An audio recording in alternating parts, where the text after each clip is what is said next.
ಅಂದ್ಕೊಂಡಿರೋರ್ನ ಯಾರನ್ನು ಕೂಡ ಲೀಡರ್ ಮಾಡಕ್ಕೆ ನಡೀತಿರುವಂತ ಹೋರಾಟ ಅಲ್ಲ ಇದು. ಈ ಒಂದು ವಕ್ಫ್ ಹಟಾವೋ ದೇಶ ಬಚಾವೋ ಚಳುವಳಿ ಚುನಾವಣೆ ಗೆಲ್ಲೋದಕ್ಕೋಸ್ಕರ ನಾವು ಪ್ರಾರಂಭ ಮಾಡಿರುವಂತ ಪ್ರಚಾರ ಆಂದೋಲನ ಅಲ್ಲ ಇದು. ಚುನಾವಣೆ ಇರೋದು 2028ಕ್ಕೆ, ಇನ್ನು ಮೂರುವರೆ ವರ್ಷ ಇದೆ. ಈ ಒಂದು ಹೋರಾಟ ಬಸನಗೌಡ ಪಾಟೀಲ್ ಯತ್ನಾಳ್ರನ್ನ ಲೀಡರ್ ಮಾಡಕ್ ಹೊಟ್ಟಿಲ್ಲ. ಬಸನಗೌಡ ಪಾಟೀಲ್ ಯತ್ನಾಳ್ರು ಈಗ ಆಲ್ರೆಡಿ 3ನೇ ಸಾರಿ MLA ಆಗಿದ್ದಾರೆ, 1 ಸಾರಿ MLC ಆಗಿದ್ದಾರೆ, 2 ಸಾರಿ MP ಆಗಿ ಕೇಂದ್ರದಲ್ಲಿ ಸಚಿವರಾಗಿದ್ದಾರೆ. ಅವ್ರನ್ನ ಲೀಡರ್ ಮಾಡೋ ಅಗತ್ಯ ಇಲ್ಲ, ಅವ್ರಿಗೆ ಆಲ್ರೆಡಿ ಲೀಡರ್ ಆಗೋಗಿದ್ದಾರೆ. ಕರ್ನಾಟಕದಲ್ಲಿ ಅತ್ಯಂತ ಜನಪ್ರಿಯ ಬಿಜೆಪಿ ನಾಯಕ ಯಾರು ಅಂತ ಹೇಳಿದ್ರೆ ಅದು ಬಸನಗೌಡ ಪಾಟೀಲ್ ಅಂತ ಹೇಳಿ ಕರಾವಳಿಯಿಂದ ಉತ್ತರ ಕರ್ನಾಟಕದವರೆಗೂ, ಕಿತ್ತೂರು ಕರ್ನಾಟಕದವರೆಗೂ ಕೂಡ ಎಲ್ಲರೂ ಹೇಳ್ತಾರೆ. ಅವ್ರನ್ನ ನಾವು ಲೀಡರ್ ಮಾಡಕ್ ಹೊಟ್ಟಿಲ್ಲ. ಬಸನಗೌಡ ಪಾಟೀಲ್ರಿಗೆ ಯಾರ್ದು ಅವ್ರ ಕುಟುಂಬದ ಹೆಸರು ಹೇಳ್ಕೊಂಡು ಬರುವಂತ ಅಗತ್ಯ ಇಲ್ಲ. ಅವ್ರ ನೆಲದಿಂದ ಎದ್ದು ಬಂದು ಲೀಡರ್ ಆಗಿದ್ದಾರೆ.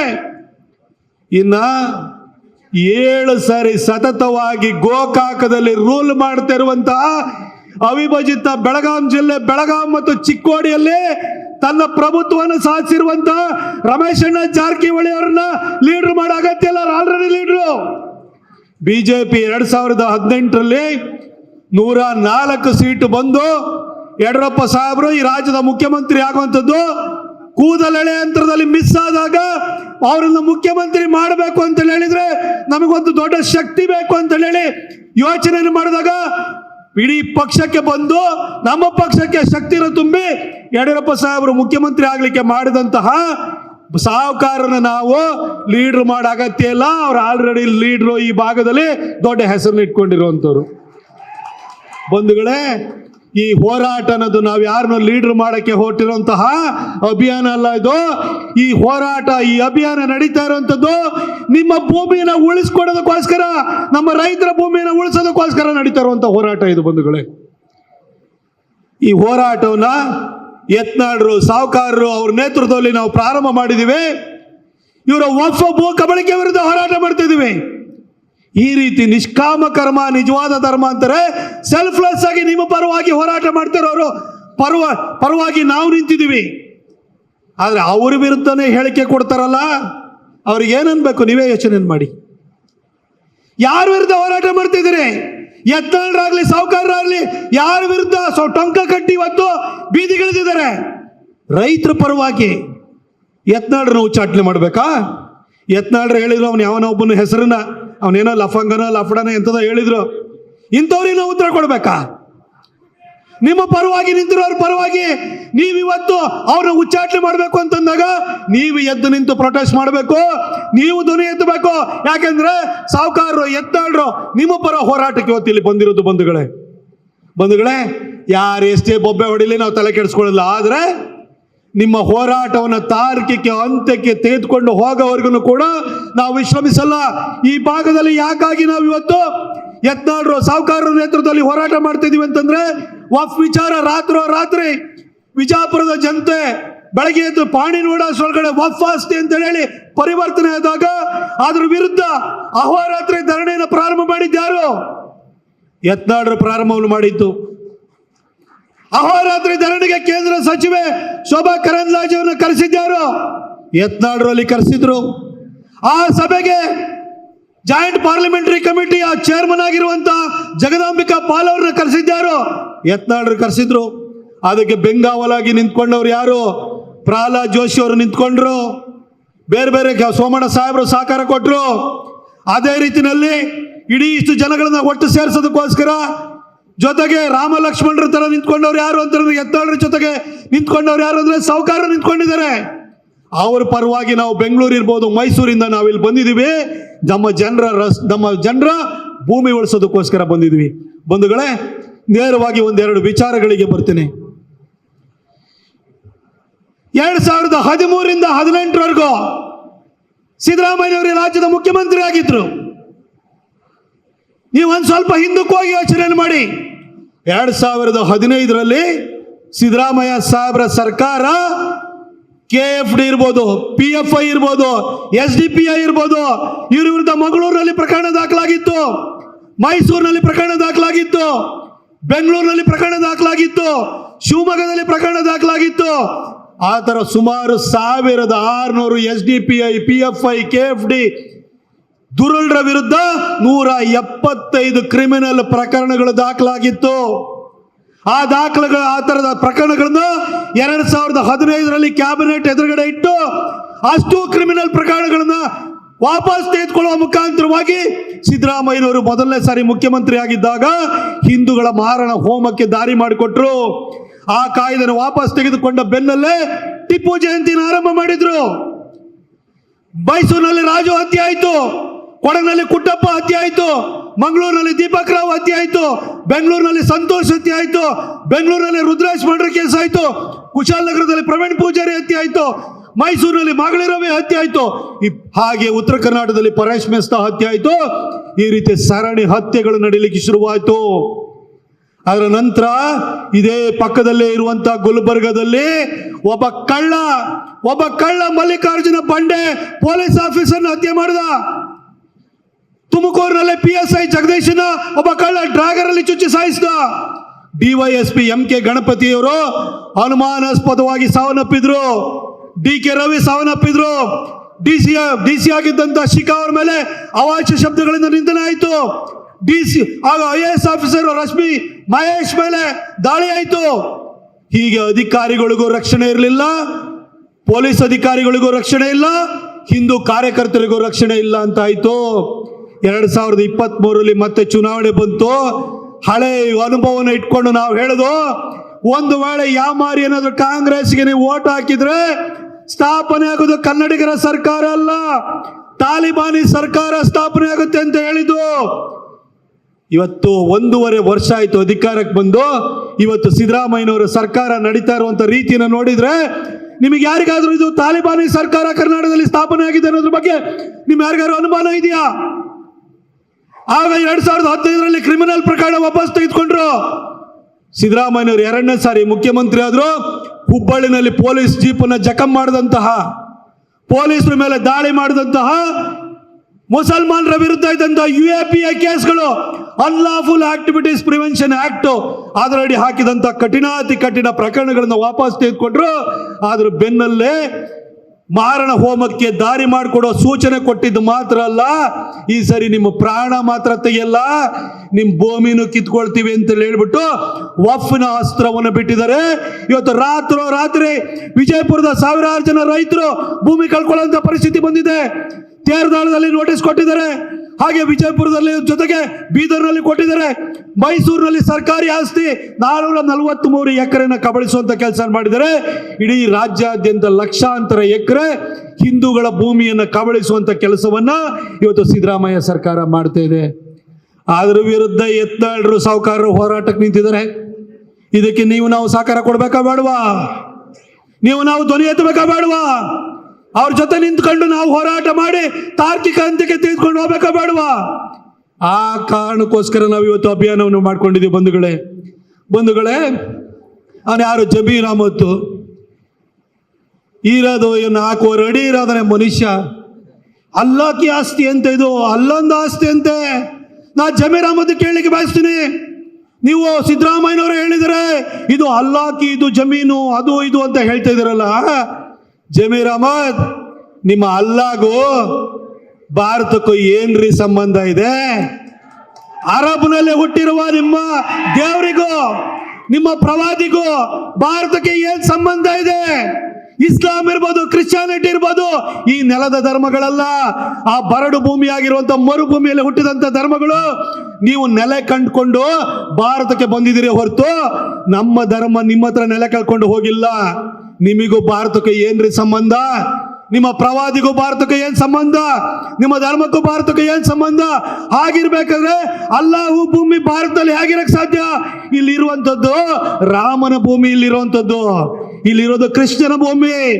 ಇಲ್ಲಿರುವಂತ ಕಿತ್ತೂರು ಚೆನ್ನಮ್ಮ ಹೋರಾಟ ಮಾಡಿ ಉಳಿಸಿರೋ ಭೂಮಿ, ಇಲ್ಲಿರೋದು ಸಂಗೊಳ್ಳಿ ರಾಯಣ್ಣ ಹೋರಾಟದ ಭೂಮಿ, ಇಲ್ಲಿರೋದು ಶಿವಾಜಿ ಮಹಾರಾಜರ ಭೂಮಿ, ಇಲ್ಲಿರುವಂಥದ್ದು ಇದು ನಮ್ಮ ಭೂಮಿ, ಇದು ನಮ್ಮ ಧರ್ಮೀಯರ ಭೂಮಿ, ಇದು ಹಿಂದೂ ಧರ್ಮದ ನೆಲೆಬೀಡಿದು. ಇಲ್ಲಿ ನಿಮ್ಮ ಅಲ್ಲನ ಭೂಮಿ ಇರ್ಲಿಕ್ಕೆ ಸಾಧ್ಯ ಇಲ್ಲ. ಇಂಥ ಜಮೀರ್ ಅಹಮದ್ ಇರ್ಬೋದು, ಅವ್ರನ್ನ ಪೋಷಣೆ ಮಾಡ್ತಾ ಇರುವಂತಹ ಸಿದ್ದರಾಮಯ್ಯನವರು ಇರ್ಬೋದು, ಅವರಿಗೆ ಪಾಠ ಕಲಿಸ್ಬೇಕು. ಈ ವಫ್ ಗೆಜೆಟ್ ನೋಟಿಫಿಕೇಶನ್ ಕ್ಯಾನ್ಸಲ್ ಮಾಡಬೇಕು. ಇವತ್ತು ಆಂಧ್ರ ಪ್ರದೇಶದಲ್ಲಿ ಪವನ್ ಕಲ್ಯಾಣ್ ಮತ್ತು ಚಂದ್ರಬಾಬು ನಾಯ್ಡು ವಫ್ ಬೋರ್ಡ್ ಅನ್ನೇ ಬರ್ಖಾಸ್ತ್ ಮಾಡಿದ್ದಾರೆ. ನಾವು ನರೇಂದ್ರ ಮೋದಿಜಿಯವರ ಸರ್ಕಾರಕ್ಕೆ ಇಲ್ಲಿಂದ ಒಕ್ಕೋರ್ಲಿಂದ ಧ್ವನಿ ಎತ್ತೋಣ, ವಫ್ ಕಾಯ್ದೆನೆ ಬರ್ಖಾಸ್ತ್ ಮಾಡಿ ಅಂತ ಹೇಳಿ ಅದಕ್ಕೋಸ್ಕರ ಇವತ್ತು ಇಲ್ಲಿ ಹೋರಾಟಕ್ಕೆ ಬಂದಿದ್ದೀವಿ. ಬಂಧುಗಳೇ, ಈ ಮುಸಲ್ಮಾನರಿಗೆ ಈ ಭೂಮಿ ಅನ್ನೋದು ಪಿತ್ರಾರ್ಜಿತವಾಗಿ ಬರಬೇಕು ಅಂತಂದ್ರೆ ಅವ್ರ ಅಜ್ಜನೋ ತಾತನೋ ಮುತ್ತಾತನೋ ಅವ್ರ ಅಪ್ಪನೋ ಕೊಟ್ಟೋಗಿರ್ಬೇಕು ತಾನೆ. ನಿಮ್ಮ ಭೂಮಿ ನಿಮ್ಮ ತಂದೆ ನಿಮ್ಮ ಅಜ್ಜನಿಂದ ನಿಮಗೆ ಭೂಮಿ ಬಂದಿತ್ತು ಅಂತ ಹೇಳಿದ್ರೆ ಪಿತ್ರಾರ್ಜಿತ ಆಸ್ತಿ ಅಂತ ಇನ್ಹೆರಿಟೆನ್ಸ್ ಆಕ್ಟ್ ಪ್ರಕಾರವಾಗಿ ನಿಮಗೆ ಆ ಭೂಮಿ ಬರುತ್ತೆ. ಮುಸಲ್ಮಾನರ ಅಜ್ಜ ಆಗಲಿ ಅಪ್ಪ ಆಗಲಿ ತಾತ ಆಗಲಿ ಅವು ಎಲ್ಲಿಂದ ಬಂದಿದ್ದಾರೆ? ಯಾರಿದ್ದವರು ಈ ಭೂಮಿನಲ್ಲಿ? ನಿಮ್ಮ ಏನು ಸೌದಿ ಅರೇಬಿಯಾದಲ್ಲಿ ಮೆಕ್ಕಾ ಮದೀನದಲ್ಲಿರುವಂತ ಮುಲ್ಲಾನೋ ಮೌಲ್ವಿನೋ ಇಮಾಮ ಭಾರತದಲ್ಲಿ ಬಿಟ್ಟು ಹೋಗಿರೋ ಭೂಮಿನ ಇದು? ಹಾಗಾಗಿ ನಿಮಗೆ ಭೂಮಿ ಬರಕ್ಕೆ ಸಾಧ್ಯ? ಅಥವಾ ಇಲ್ಲಿ ಬಂದಿದ್ರಲ್ಲ ಆ ಕಡೆಯಿಂದ ಗಜ್ನಿ ಗೋರಿಗಳು ಕೊಟ್ಟೋಗಿರೋ ಭೂಮಿನ ಇದು? ಅಥವಾ ಬಾಬರು ಹುಮಾಯೂನು ಅಕ್ಬರು ಔರಂಗಜೇಬ್ ಕೊಟ್ಟೋಗಿರೋ ಭೂಮಿನ? ಅಥವಾ ನಿಮ್ಮ ನವಾಬ ನಿಜಾಮ ಕೊಟ್ಟಿರೋ ಭೂಮಿನ ಇದು? ಇದು ಭಾರತದ ಭೂಮಿ, ಇದು ಹಿಂದೂ ಭೂಮಿ, ಇದು ಹಿಂದೂ ಸಂಸ್ಕೃತಿಗೆ ಜನ್ಮ ಕೊಟ್ಟಿರುವಂತಹ ಸನಾತನ ಸಂಸ್ಕೃತಿಗೆ ಕೊಟ್ಟಿರೋ ಭೂಮಿ. ನಿಮ್ಮ ಅಲ್ಲಾಹುಗಾಗ್ಲಿ ನಿಮ್ಮ ಧರ್ಮಕ್ಕಾಗ್ಲಿ ಯಾವ ಸಂಬಂಧನೂ ಇಲ್ಲ. ಅಥವಾ ದೇಶ ವಿಭಜನೆ ಆಗುವಂತ ಸಂದರ್ಭದಲ್ಲಿ ಏನಾದ್ರೂ ಮೊಹಮ್ಮದ್ ಅಲಿ ಜಿನ್ನ ಬಿಟ್ಟೋಗಿರೋ ಭೂಮಿನ ಇದು? ಎಲ್ಲಿಂದ ಬಂತು? ಎಲ್ಲಿಂದ ನಿಮಗೆ ಈ ಭೂಮಿ ಸಿಕ್ಕಿದೆ ಹೇಳಿ? ಇನ್ಹೆರಿಟೆನ್ಸ್ ಆಕ್ಟ್ ನಲ್ಲಿ ಪ್ರಕಾರವಾಗಿ ಯಾರಿಂದಲಾರು ನಿಮಗೆ ಈ ಭೂಮಿನ ಗಳಿಸ್ಕೊಂಡಿರ್ಬೇಕಲ್ಲ. ಹಾಗಿದ್ರು ಕೂಡ ನಿಮಗೆ ಯಾವ ಹಿನ್ನೆಲೆನೇ, ನಿಮ್ಮ ಧರ್ಮಕ್ಕೆ ಹಿನ್ನೆಲೆ ಇಲ್ಲ. ಆದ್ರೂ ಬಂದು ನಮ್ಮ ಭೂಮಿ ನಮ್ಮ ಭೂಮಿ ನಮ್ಮ ಭೂಮಿ ಅಂತ ನಮ್ಮ ರೈತರ ಭೂಮಿನ ಕಬಳಿಸಕ್ಕೆ ಕೊಟ್ಟಿದ್ದಾರೆ. ಇದ್ರ ವಿರುದ್ಧ ಹೋರಾಟ ಮಾಡಬೇಕೋ ಬೇಡವಾ? ಪಕ್ಕದಲ್ಲಿರುವಂತ ಬಾಂಗ್ಲಾದೇಶ ನೋಡಿದಿರಿ, 1.25 ಕೋಟಿ ಹಿಂದೂಗಳ ಸ್ಥಿತಿ ಏನಾಗಿದೆ ಅಂತ ಯೋಚನೆ ಮಾಡಿ. ಇಸ್ಕಾನ್ ಅಂತ ಹೇಳಿದ್ರೆ ಅನ್ನದಾಸೋಹನ ಮಾಡುವಂತ ಒಂದು ಸಂಸ್ಥೆ ಇದು. ಇಸ್ಕಾನ್ ಇವತ್ತು ಪ್ರಭುಪಾದರು ಅವರ ಒಂದು ಪರಂಪರೆಯಲ್ಲಿ ಬಂದಂತಹ ಇಸ್ಕಾನ್ನ ಗುರುಗಳನ್ನು ಕೂಡ ಬಿಡ್ತಾ ಇಲ್ಲ, ಜೈಲಿಗೆ ಹಾಕ್ತಾ ಇದ್ದಾರೆ. ದಯವಿಟ್ಟು ಯಾರು ಕೂಡ ನೀವು ತಪ್ಪಾಗಿ ತಿಳ್ಕೊಳ್ಳಬೇಡಿ. ಹಿಂದೂಗಳು ಮುಸಲ್ಮಾನರು ಯಾವತ್ತು 30% ಆಗ್ತಾರೆ, ಅವತ್ತು ಇಲ್ಲಿ ಕುತ್ಕೊಂಡು ನಾನು ಲಿಂಗಾಯತ, ನಾನು ಗೌಡ, ನಾನು SC, ನಾನು ST, ನಾನು ಕುರುಬ ಅಂತ ನಿಮ್ಮನ್ನು ಯಾರು ಉಳಿಸಲ್ಲ. ನಿಮ್ಮ ಯಾರ ಮೇಲೆ ಪ್ರೀತಿ ಇದಲ್ಲ. ಹಿಂದೂ ಅಂತಂದ್ರೆ ಹಣ ಮೇಲೆ ತಿಲಕ ಇತ್ತು ಅಂದ್ರೆ ನಿಮ್ಮನ್ನು ಹೊಡೆದಾಕ್ತಾರೆ. ಅದಕ್ಕೆ ಪಾಕಿಸ್ತಾನನ ಉದಾಹರಣೆ, ಇವತ್ತು ಬಾಂಗ್ಲಾದೇಶದಲ್ಲಿ ಏನಾಗ್ತಿದೆ ಅದೇ ಉದಾಹರಣೆ ಬಂಧುಗಳೇ. ಅದಕ್ಕೋಸ್ಕರ ನಾನು ನಿಮ್ಮಲ್ಲಿ ಹಿಂದೂಗಳು ನೀವು ಒಂದಾಗಿರಿ. ನೀವು ಲಿಂಗಾಯತರಾಗಬೇಡಿ, ನೀವು ಗೌಡ್ರಾಗಬೇಡಿ, ನೀವು ಕುರುಬರಾಗಬೇಡಿ, ನೀವು SCಗಳಾಗಬೇಡಿ, ನೀವು STಗಳಾಗಬೇಡಿ, ಬ್ರಾಹ್ಮಣರಾಗಬೇಡಿ, ಮರಾಠರಾಗಬೇಡಿ. ನೀವು ಹಿಂದೂಗಳಾಗಿ ಮಾತ್ರ ಉಳಿಯಲು ಸಾಧ್ಯ. ಈ ಮುಸಲ್ಮಾನರು ಯಾವ ದೇಶದಲ್ಲಿ ನೆಟ್ಟಗಿದ್ದಾರೆ ಹೇಳ್ರಿ ನೋಡೋಣ? ಯಾವ ದೇಶದಲ್ಲಿ ನೆಟ್ಟಗಿದ್ದಾರೆ ಹೇಳಿ? ಫಿಲಿಪೀನ್ಸ್ ಅಲ್ಲಿ ಹೋದ್ರೆ ಅಬು ಸಯಾಫ್ ಅಂತ ಹೇಳ್ಬಿಟ್ಟು ಅಲ್ಲಿ ಟೆರರಿಸ್ಟ್ ಆರ್ಗನೈಸೇಷನ್ ಮಾಡ್ತಾರೆ. ಅದೇ ರೀತಿ ಚೈನಾಕ್ಕೆ ಹೋದ್ರೆ ಅಲ್ಲೂ ಕೂಡ ಅಲ್ಲಿ ಇವ್ರದ್ದು ಸಮಸ್ಯೆ. ಅಮೆರಿಕಕ್ಕೆ ಹೋದ್ರೆ ಅಲ್ಲೂ ಕಿರುಕುಳ ಇವ್ರದ್ದು. ಇಡೀ ಫ್ರಾನ್ಸ್ನ ಮುಳುಗ್ಸಕ್ಕೆ ಹೊರಟಿದ್ದಾರೆ ಇವತ್ತು. ಇಡೀ ಯುರೋಪೇ ಹಾಳಾಗಿ ಹೋಗ್ತಾ ಇದೆ. ಇನ್ನು ಭಾರತ ನಮಗೆ ಇರೋದು ಒಂದು ದೇಶ. ಇವತ್ತು ಮುಸಲ್ಮಾನರಿಗೆ ತೊಂದರೆ ಆಯ್ತು ಅಂತಂದ್ರೆ 56 ದೇಶ ಇದಾವ್ರಿ. 57 ದೇಶ ಇದೆ. ಕ್ರೈಸ್ತರಿಗೆ ತೊಂದರೆ ಆಯ್ತು ಅಂದ್ರೆ 106 ದೇಶ ಇದೆ. ಹಿಂದೂಗಳಿಗೆ ತೊಂದರೆ ಆಯ್ತು ಅಂತಂದ್ರೆ ಯಾವ ದೇಶ ಇದೆ? ಇರೋದು ಒಂದೇ ಭೂಮಿ, ಈ ಶಿವಾಜಿನೆಲ್ಲ, ಈ ಭಾರತ ಭೂಮಿ ಬಿಟ್ರೆ ಇನ್ ಯಾವ ದೇಶ ಇದೆ ನಮಗೆ? ಇನ್ನಾದ್ರೂ ಕೂಡ ನೀವು ಹಿಂದೂಗಳು ಒಂದಾಗಿ ಜಾತಿಯನ್ನು ಬಿಡಿ ಅಂತ ಕೇಳಲಿಕ್ಕೆ ಬಂದಿದ್ದೀವಿ ಬಂಧುಗಳೇ. ಇನ್ನೊಂದೆರಡು ವಿಷಯನ ಹೇಳಬೇಕು. ನಮ್ಮ ಮಠದ ಸ್ವಾಮಿಗಳು ಉತ್ತರ ಕರ್ನಾಟಕ, ನಮ್ಮ ಕಿತ್ತೂರು ಕರ್ನಾಟಕ, ಕಲ್ಯಾಣ ಕರ್ನಾಟಕದಲ್ಲಿ ಸ್ವಾಮಿಗಳು ಕೂಡ ಕೈ ಜೋಡಿಸ್ತಾ ಇದ್ದಾರೆ. ನಿಮ್ಮ ಬಗ್ಗೆ ನಿಮಗೆ ಬಹಳ ಪ್ರೀತಿ ಇದೆ ನಮಗೆ. ಈ ಉತ್ತರ ಕರ್ನಾಟಕದ ನೆಲ ಅಂತ ಹೇಳಿದ್ರೆ ಇದು ಗಂಡು ಮೆಟ್ಟಿನ ನೆಲ ಅಂತ ಹೇಳ್ತಾರೆ.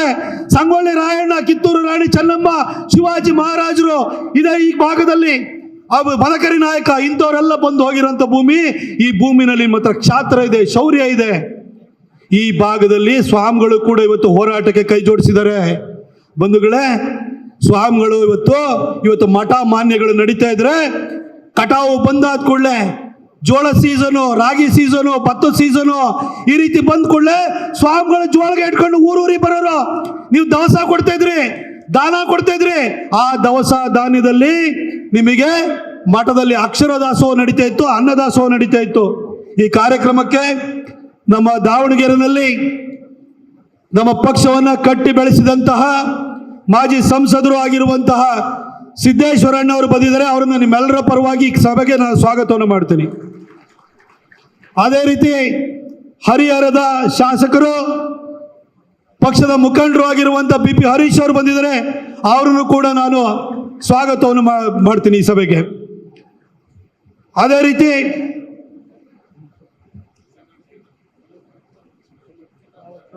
ಅದೇ ರೀತಿ ಹೊಳಲ್ಕೆರೆಯ ಸನ್ಮಾನ್ಯ ಶಾಸಕರು, ಹಿಂದುಳಿದ ವರ್ಗದ ನೇತಾರರು ಆಗಿರುವ ನಮ್ಮ ಚಂದ್ರಪ್ಪ ಸಾಹೇಬರು ಬಂದಿದ್ದಾರೆ.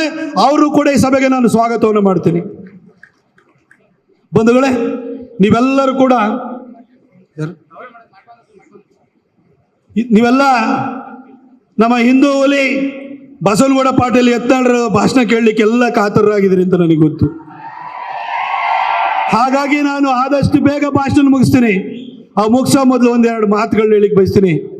ಬಂಧುಗಳೇ, ಮಠ ನಡೀತಾ ಇದ್ದಿದ್ದು ನೀವು ಕೊಟ್ಟಂತ ದವಸದಿಂದ, ಮಠದಲ್ಲಿ ಅಕ್ಷರ ದಾಸೋಹ ನಡೀತಾ ಇರೋಂಥದ್ದು ನೀವು ಕೊಟ್ಟಂತ ದಾನದಿಂದ ನಡೀತಾ ಇತ್ತು. ಇವತ್ತು ಮಠಗಳನ್ನು ಕೈ ಹಿಡಿದು ಬೆಳೆಸಿದಂತಹ, ದವಸ ಧಾನ್ಯ ಕೊಟ್ಟಂತಹ, ದಾನ ಕೊಟ್ಟಂತಹ ರೈತನ ಭೂಮಿಗೆ ಇವತ್ತು ಕಂಟಕ ಬಂದಿದೆ. ಆದ್ರೆ ನಮ್ಮ ಸ್ವಾಮಿಗಳು ಏನ್ ಮಾಡ್ತಿದ್ದಾರೆ? ತುಂಗಭದ್ರಾ ನದಿಯಿಂದ ಈಚೆಗಿರುವಂತಹ ಸ್ವಾಮಿಗಳೆಲ್ಲ ಬೀದಿ ಬಂದು ಕೈ ಜೋಡಿಸ್ತಾ ಇದ್ದಾರೆ.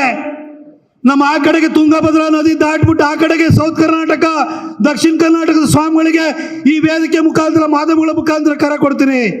ಒಳ್ಳೊಳ್ಳೆ ಎಜುಕೇಶನ್ ಇನ್ಸ್ಟಿಟ್ಯೂಷನ್ ಮಾಡಿದಿರಿ, ಮೆಡಿಕಲ್ ಕಾಲೇಜ್ ಇದೆ, ಇಂಜಿನಿಯರಿಂಗ್ ಕಾಲೇಜ್ ಇದೆ, ಒಳ್ಳೆ ಫೀಸ್ ಬರ್ತಾ ಇದೆ.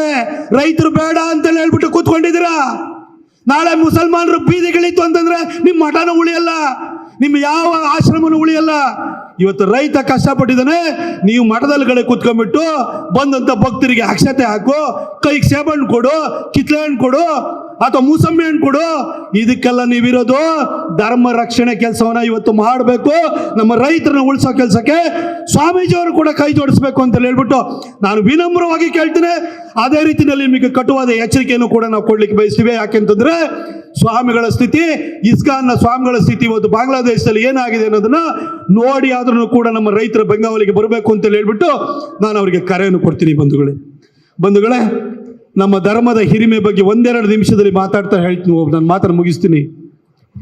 ಸಿದ್ದರಾಮಯ್ಯನವರು ಮೊದಲನೇ ಸರಿ ಮುಖ್ಯಮಂತ್ರಿ ಆದ್ರು. ನಾವೇನಾದ್ರೂ ಕೇಸರಿದು ಶಾಲಾ ಹೋದ್ರೆ ತೆಗೆದು ಬಿಸಾಕೋರು.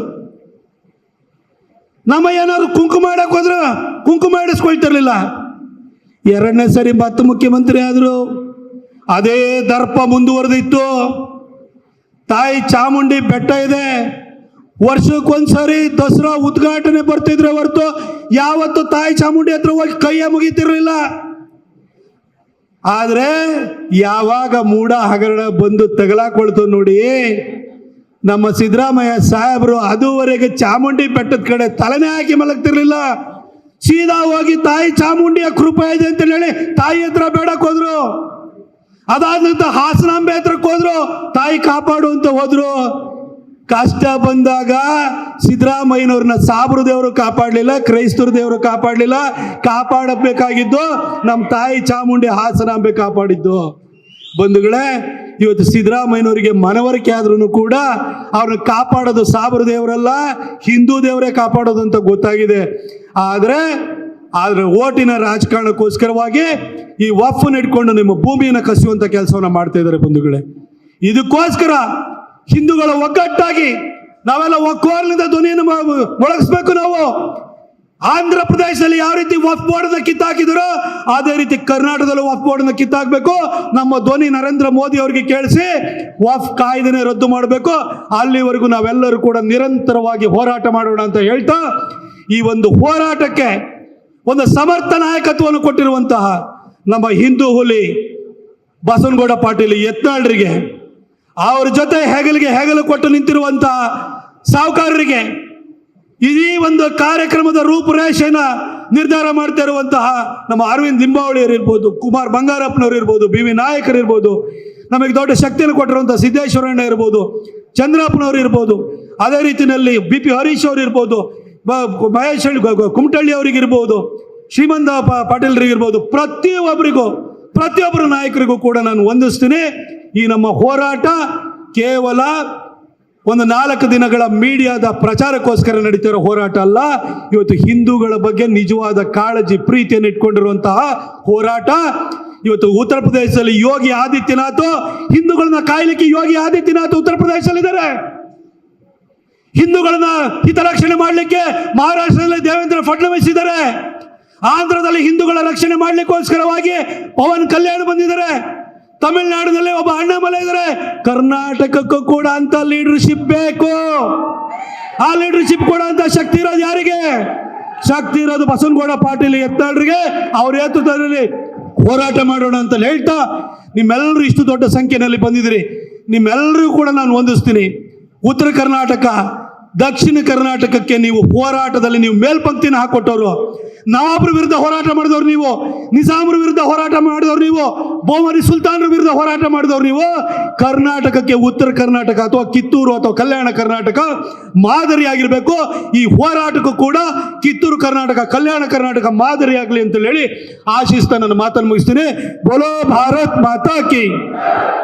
If you like this video, ಬೇಗ ಲೈಕ್ ಮಾಡಿ, ಕಾಮೆಂಟ್ ಮಾಡಿ, ಶೇರ್ ಮಾಡಿ ಹಾಗೂ ಯೋಯೋ ಟಿವಿ ಕನ್ನಡವನ್ನು ಸಬ್ಸ್ಕ್ರೈಬ್ ಮಾಡಿ.